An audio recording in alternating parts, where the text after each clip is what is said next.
Good morning guys, good afternoon, good evening.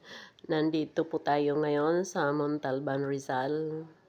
Dito sa Montalban Resort and Water Park.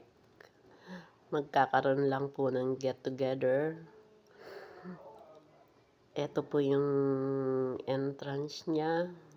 Papasok, ayan po yung mga accommodation, air condition po yan. Ito yung resort. Ito yung gitna.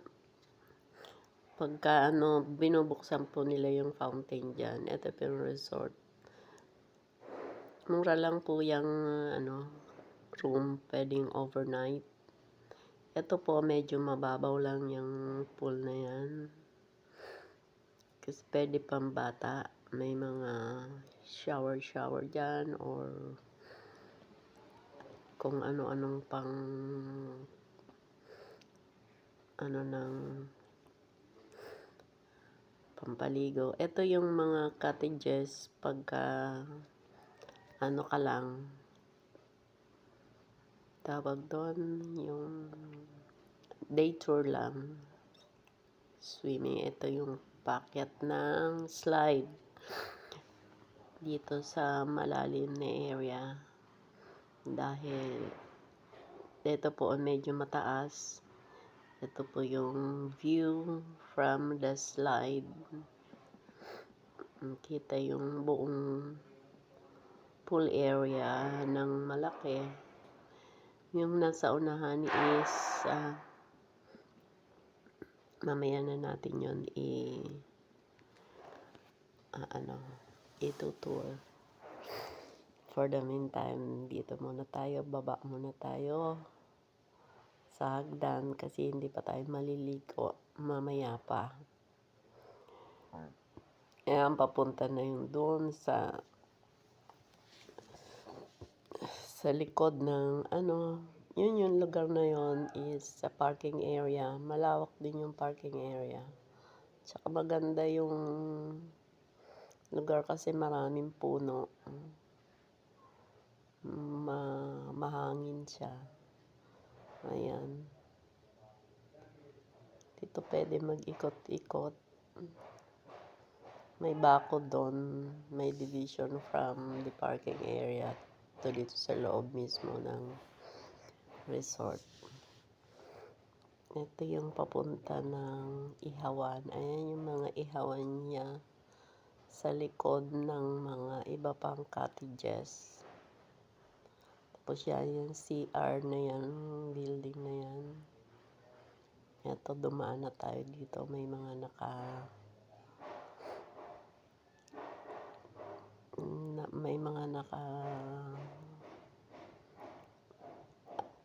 dyan, may mga nalilimot na ako. May nakakuha na ng na yan, cottage. Ito yung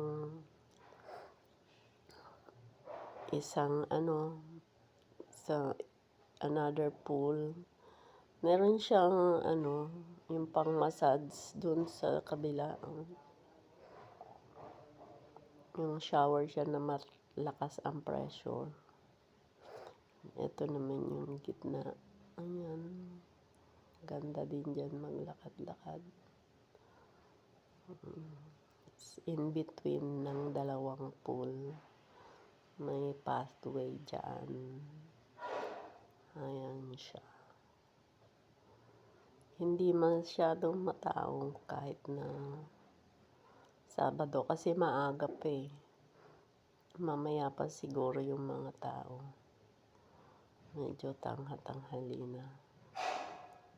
Pero sa ngayon, enjoy muna namin mag-ikot-ikot. Mamaya-maya lulusong na rin kami. Kasi masarap magbabad. Pagbabad. Kaya lang malamig ang tubig niya eh. Malamig ang pagka lumublob ka. Kaya lang, dahil sa mainit ngayong panahon, okay lang maligo. Tapos eto malalim 'tong area na 'to sa right side. Itong maliit na mahaba, medyo mababaw lang siya, eh. Pero itong sa right side ko na ano, maano siya, malalim dun sa dulo. Kaya hindi marami ang naliligo diyan, eh, pagka ano.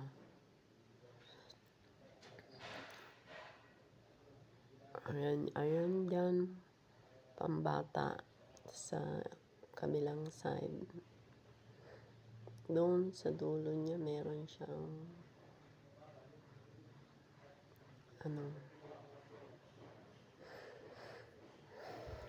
ayan meron siyang may shade din siya.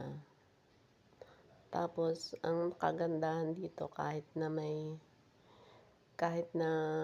ano, ang kinuha mo, eh, maliit lang na cottage. Sa side meron siyang lababo. Hindi ko na yata na-film yun. Ayan siya. Masarap. Sana kung ano, puwede rin kayo mamasyal diyan. Mura lang entrance, 250 each. Tapos ano, 1.5 ang cottage. Okay na, 4-day tour lang. Yan kung gusto niyo ng mag-overnight sa area na yan, yan. Air condition yan, hanggang doon sa kabila. Ayan. Air condition yun doon. 2.5. Ngayon, konti pa lang naliligo, ah. Kasi maaga pa, eh. Kaya, try no, pasyalan nyo.